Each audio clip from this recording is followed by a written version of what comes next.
Madame, Monsieur, bonjour. Merci de nous rejoindre à la une de l'actualité. Le chapitre coopération ce matin avec des accords signés avec nos homologues américains et chinois, respectivement dans le secteur du travail ou encore des télécoms. L'Algérie qui veut également s'inspirer du marché allemand dans le traitement des déchets. Dans l'actualité, également les élections locales en met le cap ce matin à Gardaïa où tous les moyens humains et matériels sont réunis pour le bon déroulement de cette opération. Et puis le mois rose, l'Algérie qui trace un important programme de sensibilisation et de prévention contre le cancer du sein. On y revient dans un instant. Bienvenue à tous. Un accord sur la mise en place d'un groupe de travail a été signé entre le ministère du Travail et le Conseil d'affaires algéro-américain. Sa mission, accompagner les investisseurs américains dans toutes les démarches relatives au secteur du travail, de l'emploi et de la sécurité sociale. Une trentaine d'entreprises américaines est actuellement en Algérie en phase de prospecter les opportunités qu'offre le marché algérien et de parvenir à des accords de partenariat. Karim Haïfa.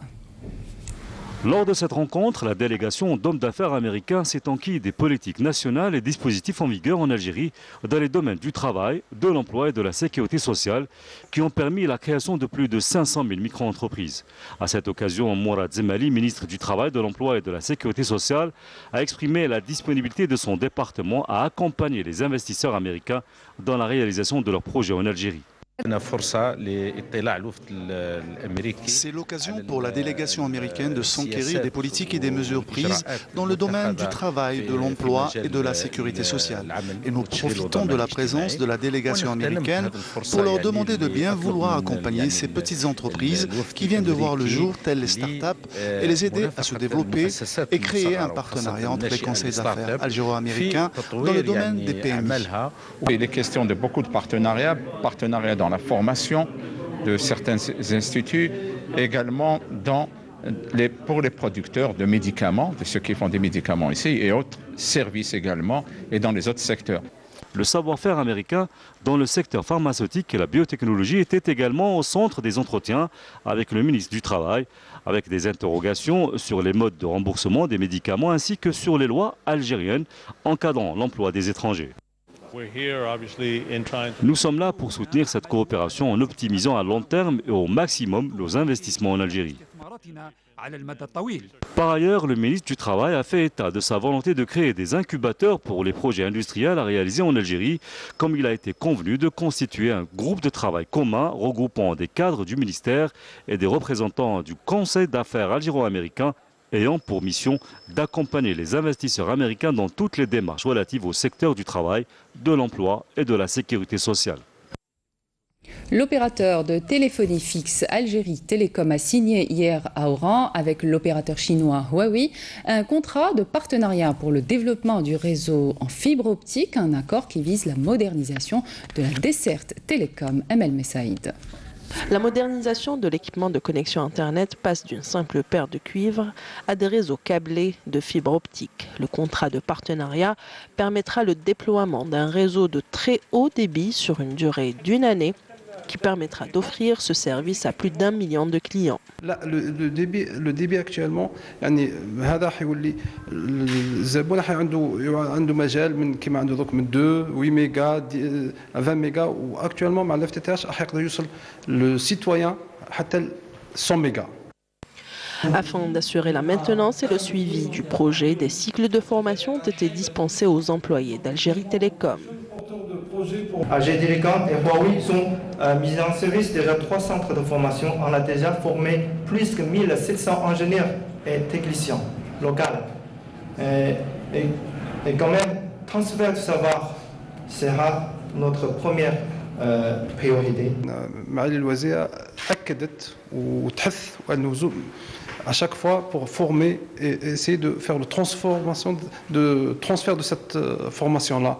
Parce que à terme on doit se prendre en main. يعني لازم احنا نكونوا قادرين على تسيير هذا الريزو qui sera un réseau très important. Ce sont les PME spécialisées dans l'installation des réseaux téléphoniques qui assureront l'installation de la fibre optique. À travers le centre de formation Huawei en coopération avec Algérie Télécom lancé aujourd'hui, cette dernière compte consolider cette action d'accompagnement des jeunes entrepreneurs ainsi que la politique nationale de l'emploi. La ministre de l'Environnement veut s'inspirer du marché allemand dans le traitement des déchets. L'Allemagne, pionnière dans le domaine du recyclage, Zarouati recommande de réfléchir sur une formule d'imposition concernant les déchets domestiques, comme chez son partenaire allemand. Il est caractérisé par une réglementation exigeante et une multitude de structures. Alors comment les choses vont s'organiser chez nous? Les détails avec Hasna Zoubiri. Imposer une taxe sur les déchets ménagers est une nouvelle proposition de la ministre de l'Environnement et des Énergies renouvelables, Fatima Zohra Zarouati, une problématique qui a été débattue hier lors d'une journée d'études organisée à Tlemcen. La responsabilité des déchets ménagers devra dans le futur être partagée entre le citoyen et les autorités locales. L'inexistence d'une taxe sur les ordures et déchets ménagers mène à un déficit de la commune et un dysfonctionnement dans l'enlèvement des ordures et la maintenance des équipements. Le prix de cette taxe variera entre 1000 et 1200 dinars, mais sera discuté au niveau des APC et ce sont les secrétaires généraux des communes qui vont délibérer sur la formule de cette taxe. Lors de son intervention, Mme Zarouati a insisté sur l'importance d'inculquer la valeur du civisme à la nouvelle génération. Il est important de protéger notre environnement afin que nos enfants puissent s'épanouir dans un cadre propre et serein. La ministre a procédé par ailleurs lors de sa visite d'inspection dans la wilaya de Tlemcen à la mise en service d'un parc de loisirs et de détente dans la commune de Ain Fza, un espace qui comporte des structures de divertissement sportifs et autres espaces écologiques. Dans l'actualité également, les élections locales. La période de révision annuelle des listes électorales, comme vous le savez, a déjà commencé. L'opération connaît une influence considérable de la part des citoyens. À Gardaya, par exemple, tous les moyens humains et matériels ont été réunis pour le bon déroulement de cette opération, comme est le cas ici dans la commune de Bounoura, qui compte un nombre important d'électeurs. Souhila Djbara. Pour la période de révision des listes électorales, la wilaya de Gardaya a consacré tous les moyens humains et matériels pour le bon déroulement de cette opération. À l'instar des autres communes, Bounoura, qui compte 23 150 électeurs, s'active pour accueillir les citoyens dans les meilleures conditions. Je suis venu m'inscrire aujourd'hui. Je trouve qu'il y a beaucoup de facilitation et j'ai été très bien orienté. On est en train de finaliser les inscriptions pour la période de révision annuelle des listes électorales. Ces derniers jours, on a connu une influence considérable de la part des citoyens pour ces élections et j'espère qu'on est à la hauteur de cet événement. Après la révision exceptionnelle des listes électorales de la commune, Bounoura compte actuellement 823 nouveaux inscrits et plus de 100 radiés. Les non-inscrits sont encore invités à se rapprocher des communes de leur résidence pour faire leurs demandes. Les communes réceptionnent tous les jours de la semaine, sauf les vendredis. Les citoyens disent de s'inscrire sur la liste électorale.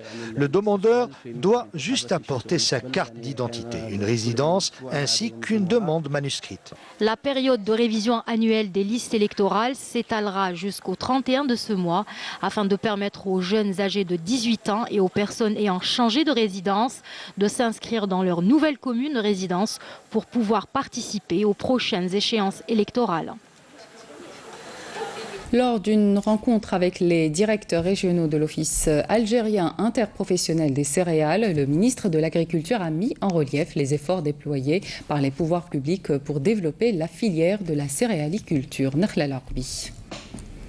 En dépit des conditions climatiques difficiles et des inquiétudes suscitées par une pluviométrie capricieuse tout au long de l'année, la campagne moisson-battage s'est quand même soldée par une légère augmentation de la production.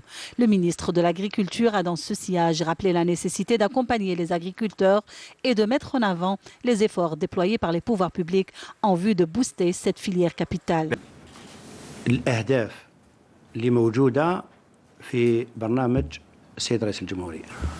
Le développement des superficies agricoles, d'une manière générale, figure parmi les objectifs tracés par le président de la République et la priorité a été donnée à la céréaliculture.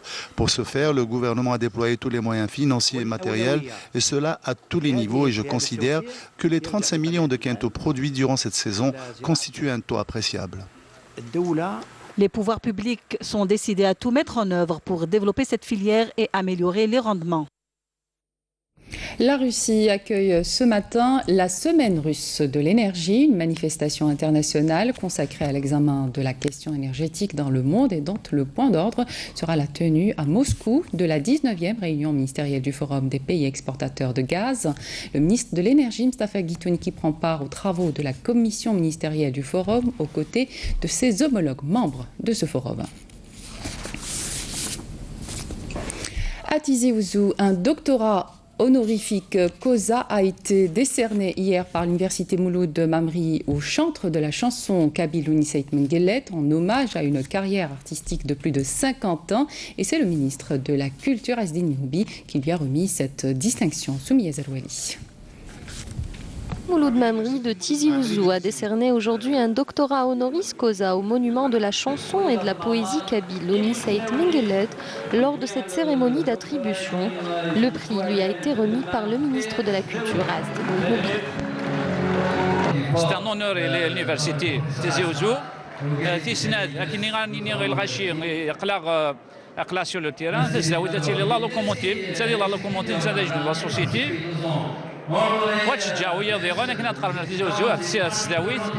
Louni Saïd Menguellet a fait part de son bonheur de recevoir ce titre honorifique de la part d'une université qui porte le nom d'un grand écrivain.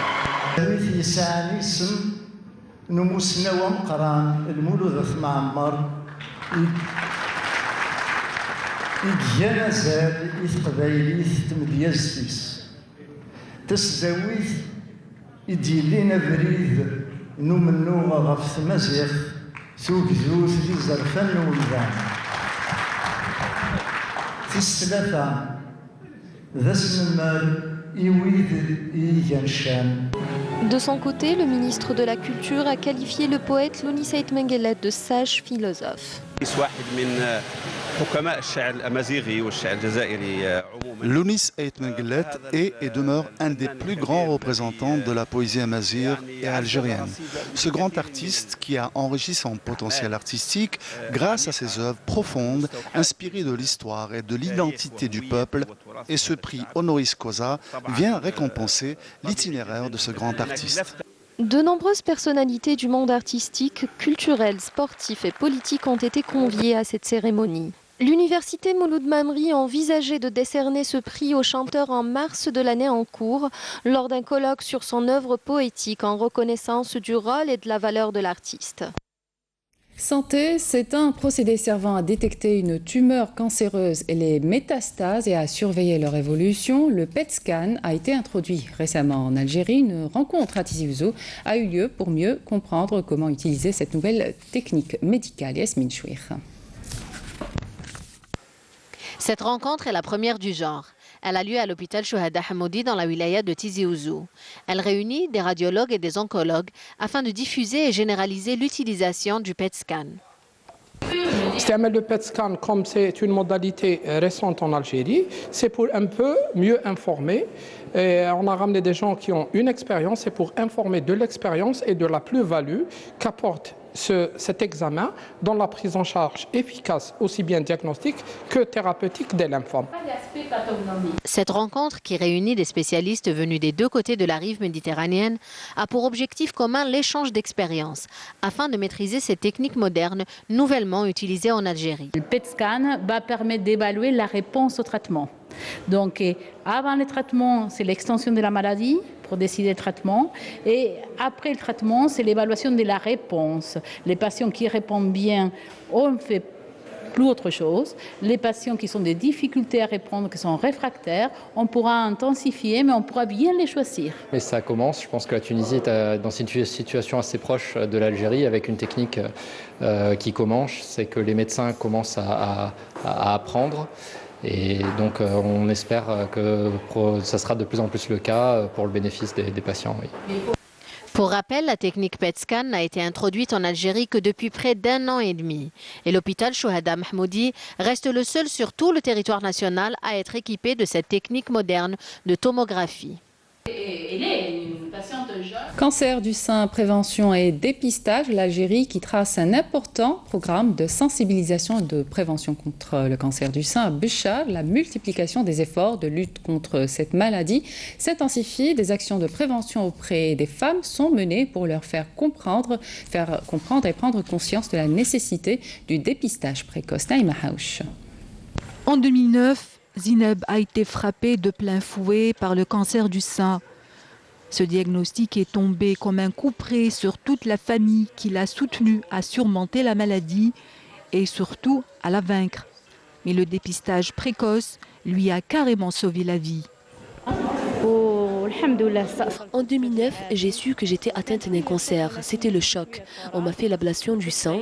J'ai dû m'armer du courage pour affronter la chimiothérapie et la radiothérapie. Aujourd'hui, alhamdoulilah, je suis guérie et j'active même dans une association pour faire de la sensibilisation. Je lance un appel car il faut faire le dépistage précoce. Ça vous sauve. Aujourd'hui, je vis normalement et j'ai même pu allaiter mon enfant, une petite fille qui a aujourd'hui 2 ans.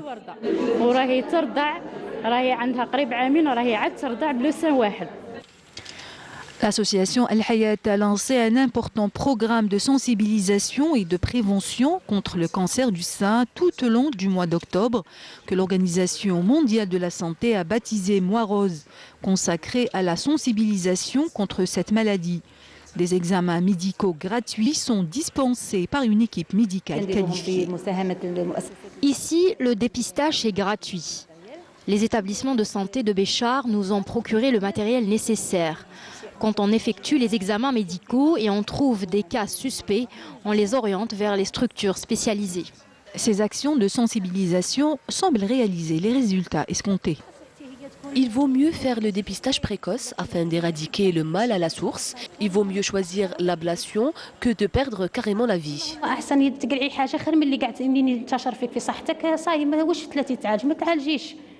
L'importance du dépistage précoce de la maladie à travers la mammographie et l'autopalpation n'est plus à démontrer. Ces dernières années, le cancer du sein connaît une recrudescence et constitue aujourd'hui le type de cancer le plus répandu chez la femme à travers le monde.